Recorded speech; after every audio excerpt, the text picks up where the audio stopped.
Siyanamkela Avalanche of Grace, gama lami ndithenjiwe. Molweni kwinyanga yeshumi, kwinyanga yedwarha. Masimbulele uYesu. Kungenxa yothando lwakhe, kungenxa yeenceba zakhe ezimingwa naphakade. Sisamile nje. Uba usamile, usakholwa, you are still believing ukuthi Jesus Christ is Lord, mbulele uYesu. Ukuba sisaya ezicaweni, masimbulele uYesu, abanye baphuma ngendlela mnyama. Ukuba sisakholelwa ekubhataleni okweshumi, masimbulele uYesu. Ukuba usakhupha okweshumi, yazi ukuba sikhona isithembiso. In Malachi 3:11, utter will prevent the devourer from devouring your crops. Uhlale kweso sithembiso. Sidibanisa yonke into yakho, yonke impilo le yakho. The Egyptians will plan all night long, but their plans will come to naught because of Malachi 3:11.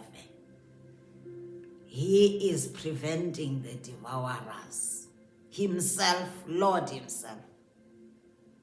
Asikholelweni kwilizwi likaYesu. Simbulele ngoba asenze uba sikholwa. Sikholwa nje kungenxa yakhe. Sime ngaye because our focus is in him. Our eyes are on him, on Jesus Christ.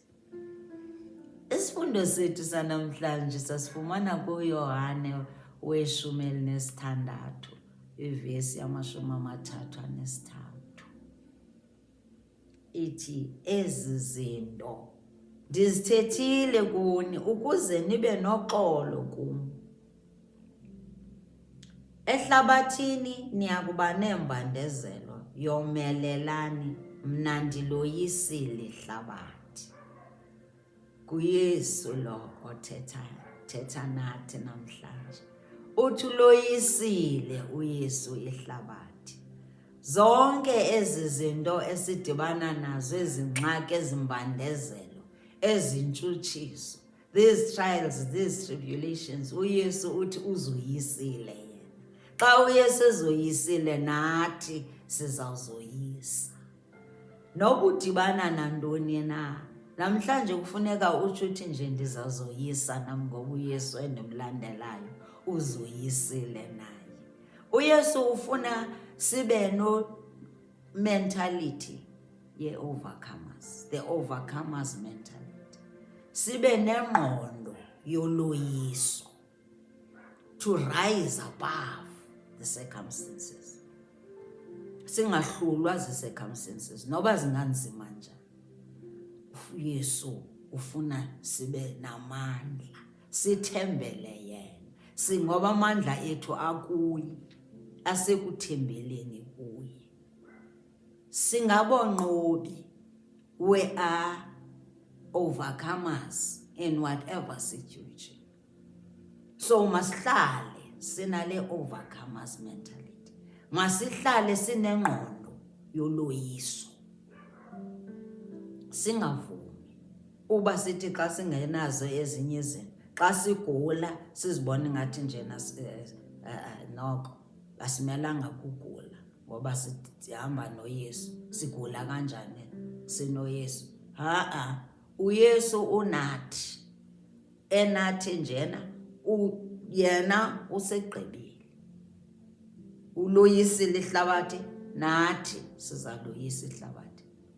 Ungathi ngoba ungasebenzi ucinge fana kusasa uzusebenza.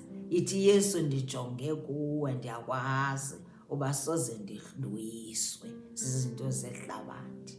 Noba yeyiphi na edibana nayo, yiba ne-mentality ye-overcomer, the overcomers mentality. Ungavumi into ukuba wena kuthiwe nje usisehluleki. Awohlulwanga, awunakohluleka uYesu ekhona. Awunakuyiswa, khona into eza kuyisa uYesu ekhona. Ikhona ingadlangahla izulu. Umavula kuvaliwe, uzayivula indlela nakweyakho ingxaki. noba ukweyiphi na i-wilderness, noba ukweyiphi na intlango, ubone ngathi namhlanje izinto kumnyama entla, uYesu uza kuyivula indlela ngoba nguye ikukhanya kwehlabathi. Masihambe ngalaa ngqondo yoloyiso kule nyanga, asihambe ngalaa ngqondo yoloyiso. Inkosi kakhulu. Stay blessed.